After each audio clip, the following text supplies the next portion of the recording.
Howdy everyone, I'm Generic Jake, and happy Halloween to y'all.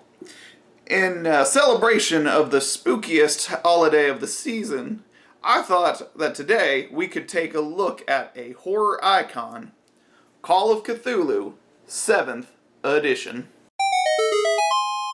Howard Phillips Lovecraft was born in Providence, Rhode Island in 1890.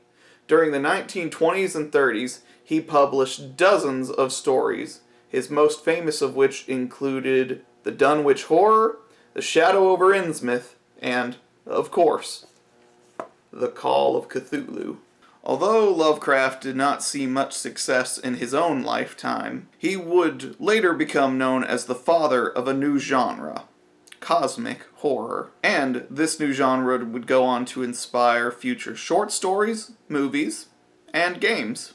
The subject of today's video is one such game, named after Lovecraft's most famous short story, The Call of Cthulhu. Chaosium, the game's publisher, was originally planning a game called Dark Worlds, which was never released. According to Wikipedia, Sandy Peterson, the game's designer, contacted Chaosium about creating a supplement for their RuneQuest RPG set in the Dreamlands, a setting from H.P. Lovecraft's work. Instead, Peterson created The Call of Cthulhu, a horror RPG set in the world of the Cthulhu mythos, using Chaosium's basic role-playing system. Call of Cthulhu's first edition was released in 1981 and has gone through multiple editions in the nearly 40 years that it has been in print. The most recent edition, 7th, was first published in 2014, with Paul Fricker and Mike Mason retooling the rules, and it got a physical release in 2016.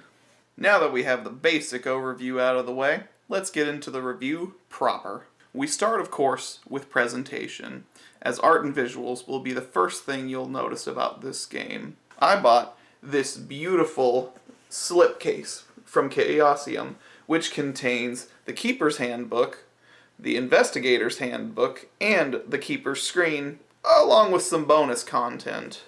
If you're a player for Call of Cthulhu, you really only need the Investigator's Handbook, as it contains all the rules for making your own investigator.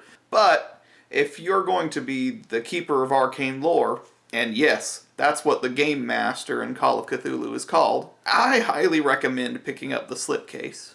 The art in these books is pretty good, though admittedly I do not enjoy it quite as much as I do D&D's artwork. Most of the art throughout the Call of Cthulhu books is much rougher, sketch-like for the most part, which does make it feel more like a detective sketchbook, like they roughly penciled out the image that they saw.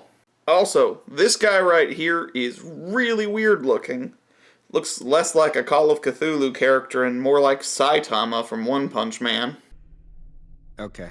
All of the alien creatures, abominations, and old gods in the book come with corresponding illustrations, though they are all in basically black and white.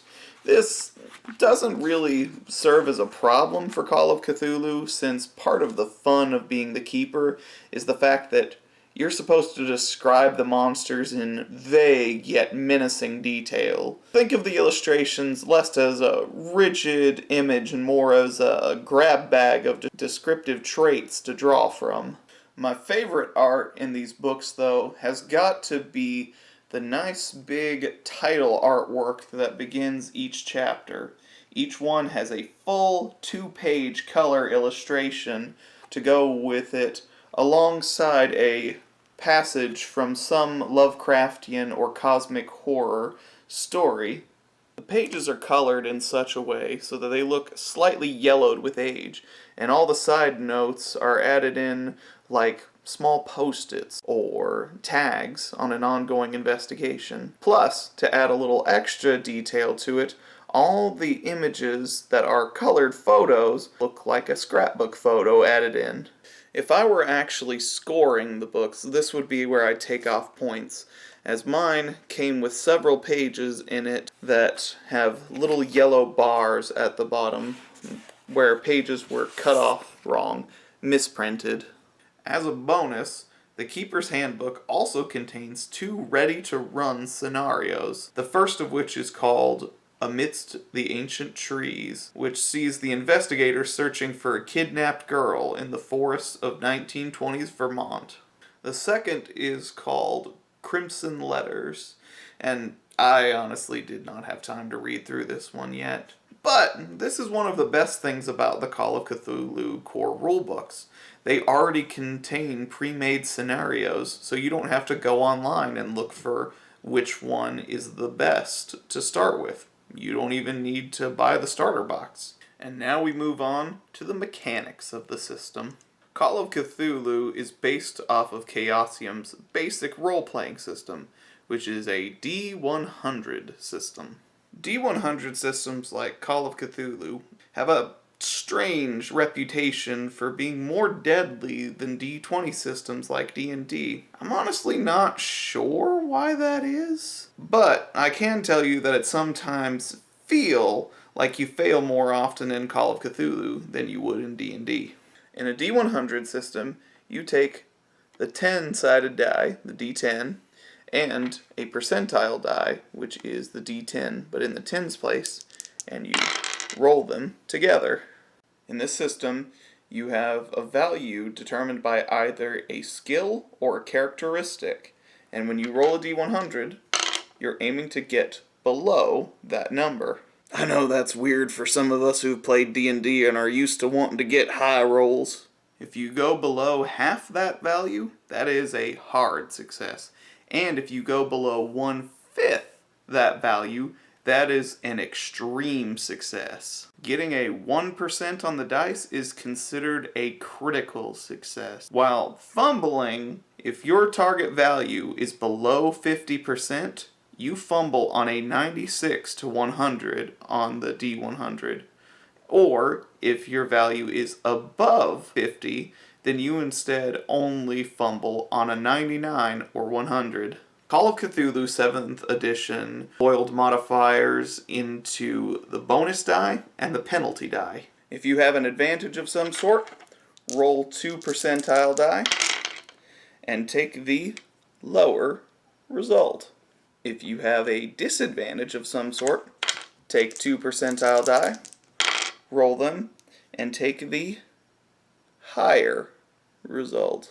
A Call of Cthulhu investigator has 8 characteristics that determine who they are physically and mentally. Strength is a character's physical power and might. Constitution is how physically healthy they are. Size is how large or small the character is. Dexterity is how nimble they are. Appearance is how attractive they are, or how well they do at social graces. Surprisingly, in this game, intelligence is your common sense, whereas education represents how well educated the character is. Rounding out the 8, power, which represents a character's mental health, or their spiritual powers. Characteristics generally range from 15 if you rolled the lowest possible at character creation to a 90 if you rolled the highest. However, there are some ways you can change them throughout the course of the game, but no human stat is capable of going above 99.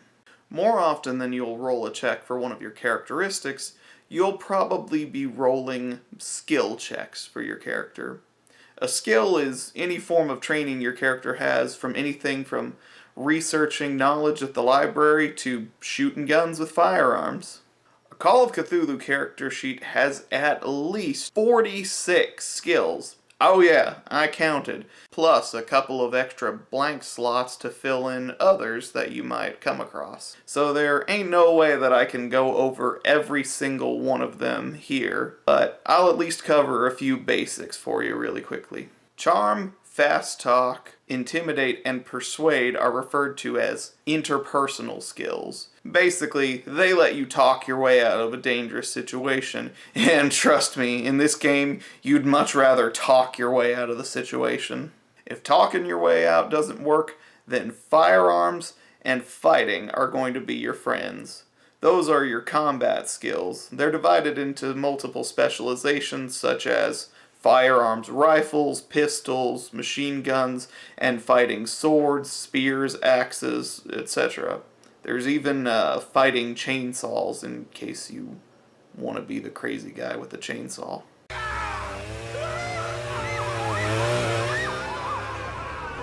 Dodge is going to be your friend in getting away from that chainsaw guy. Library use, history, and occult will help you find or remember specific information. You're going to want to have these so you can find some clues. First aid and medicine allow you to take care of physical injuries that your party members might be getting, while psychology and psychoanalysis allow you to recognize and treat mental scars that are definitely gonna accumulate in this game. Credit rating represents how much moolah your character has, and also how much their earthly possessions are worth, because sometimes when you gotta get that ticket across the ocean in order to save the world from Cthulhu, you unfortunately have to pawn off Grandma's silver.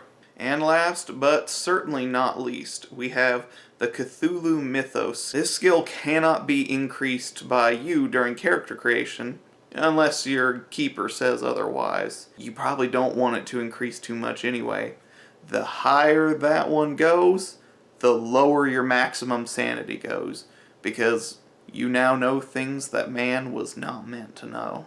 What skills your character is trained in is generally determined by their occupation. An occupation, mechanics-wise, is simply a collection of 8 or so skills that you're able to pour points into at character creation.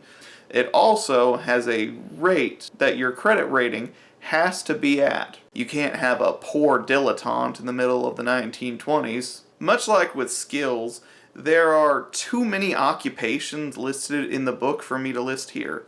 I actually counted. There's over 100 in the book. But I can tell you some of the most important ones, which are marked as Lovecraftian, as they were often subjects of Lovecraft's books. Antiquarians looking into historical records, authors looking to write the next great American novel. Maybe you're just an unlucky librarian that found the wrong section.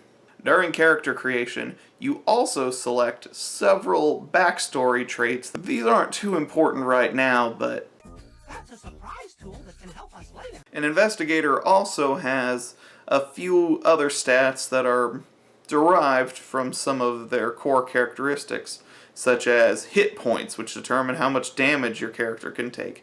Magic points, which are a small pool of magical energy they can use to cast spells. Luck, which is basically its own stat, or can also be spent as a resource to change dice rolls, the most important of which is sanity. In Call of Cthulhu, your investigator is bound to see stuff like this.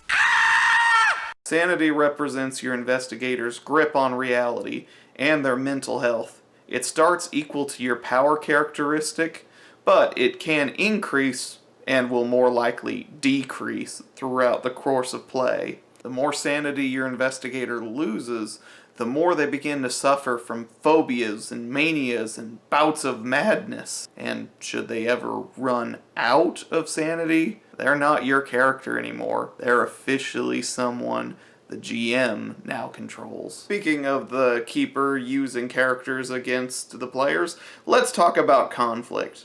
Conflict in Call of Cthulhu can be broken down into 2 main categories: combat and chases. Combat is divided into rounds, and each character goes in order with the highest dex rate going first. Fun rule though, if you already have your gun drawn out and ready to fire at the start of combat, then your dexterity is considered 50 points higher for the sake of that initiative, because, well, I think Indiana Jones got it right.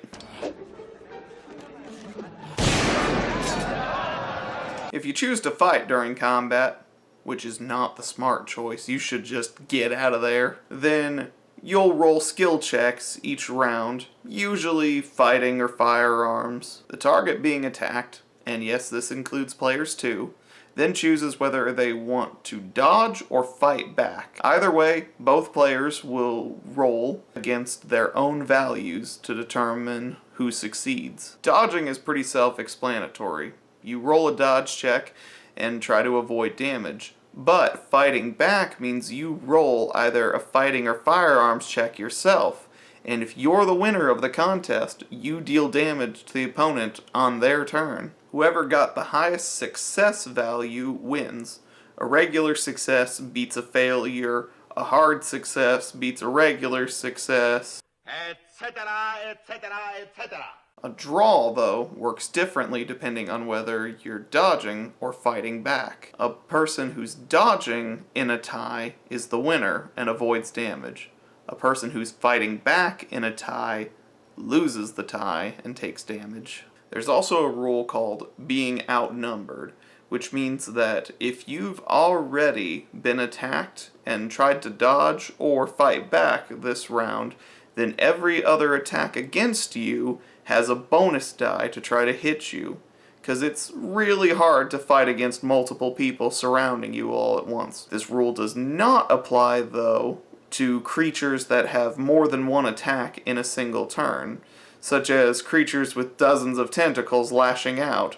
They're going to be able to fight back or dodge however much they want, though they can only do so equal to the number of times they can attack in a single turn. I know this is a lot of rules to take in all at once, so if you'd like a little bit better detailed video and something with really good animation, check out this channel up in the link. Chases are also based round by round, but unlike combat, which usually takes place in one approximate location, chases involve moving from one location to another, such as going from a dirt road to a cornfield trying to get away from a monster that's coming after you. Chases usually involve using skill checks to either get over obstacles yourself or to create obstacles for whatever is chasing after you. The rule is that once the person who is running away gets so many locations ahead, you lose track of them and the chase officially ends. Both combat and chases are designed to make you feel not like a superhero and more like you're an office worker who unfortunately got trapped in a horror movie, which leads us into the themes of Call of Cthulhu. And it should be no surprise to anyone with imagery like this that Call of Cthulhu is a horror RPG. You ain't the valiant heroes out there saving the world. You're the few souls unlucky enough to learn about insane cults and the deadly monsters that lurk in the shadows, and you are doing everything you can to survive. The mechanics of Call of Cthulhu already reflect this theme. You don't have dozens of hit points that you can tank attacks and spells with. You'll be lucky to keep 10 of those throughout your investigator's whole career. The monsters of Call of Cthulhu are generally cosmic horror abominations. A scenario might start with a strange murder investigation, but the longer the players look into it, the more they find that the murderer was not a human, but some abomination called out of the ether when the unfortunate victim tapped into forces that man was not meant to know. Piece of advice for keepers to fit with the horror theme: never say the name of what your players are fighting. Always describe it in gross, unsettling details that will bring out a fight or flight reaction. They're not fighting a dark young. What they're fighting is a writhing tree of fleshy tentacles with great cloven hooves stomping the earth. If you aren't looking for alien nightmares, though, the Call of Cthulhu Keeper's book also includes some more traditional horror. Vampires, werewolves, mummies, etc. You can always use those for more gothic horror. I mean, Bram Stoker's Dracula wasn't a Lovecraftian story, but it still focused on characters facing the supernatural and even some elements of mentally scarred. So long as your investigators are ordinary and their enemies extraordinary, your investigators will be faced with fear. On the other hand, your investigators might actually learn to do some fantastic stuff if they learn how to cast magic. Lightning bolt! Sleep! Lightning bolt! Not like that. Call of Cthulhu magic is much darker. Casting a spell is tapping into unnatural forces, slowly draining away one's own sanity, and sometimes even one's own life force. It's not pretty Harry Potter spells like gruesome blood sacrifices and conjuring unholy things. Magic is not an exact science.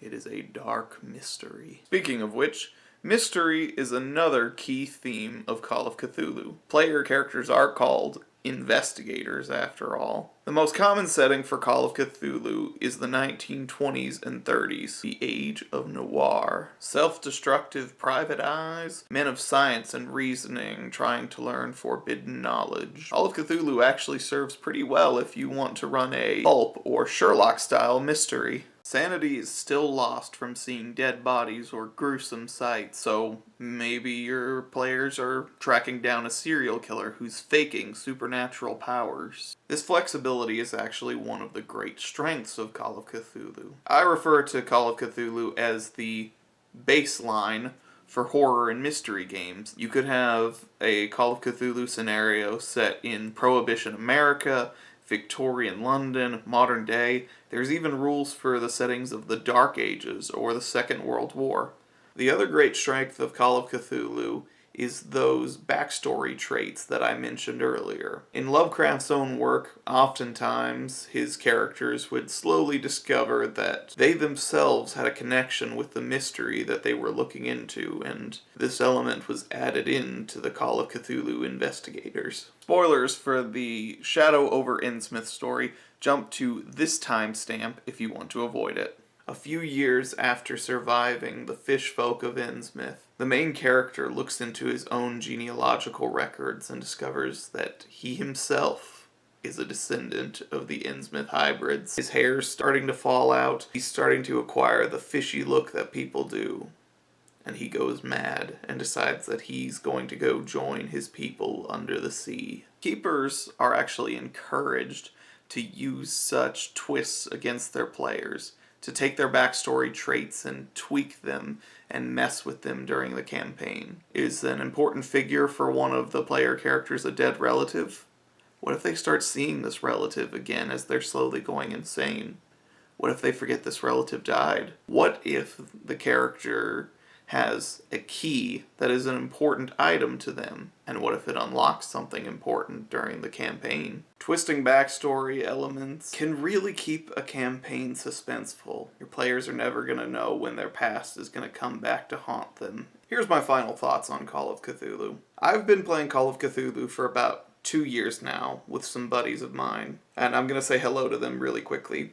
Scott, Damien, Brian, Tim. Hey guys, we played through all of Horror on the Orient Express. I played a little British librarian named Celicia, and she went insane. It was so much fun. Call of Cthulhu is a ton of fun. Despite that, I refer to it as Nega D&D. You go into Call of Cthulhu wanting the opposite of what you want in D&D. In D&D, you want to be the fantasy hero. You want to be strong, powerful. In Call of Cthulhu, you want to play as a normal person surviving against the darkness. Maybe someone that's slowly losing themselves. It's a lot of fun if you're going in expecting that. So, for any of you that are looking for some nice nightmare fuel to play through this Halloween, I cannot recommend Call of Cthulhu enough.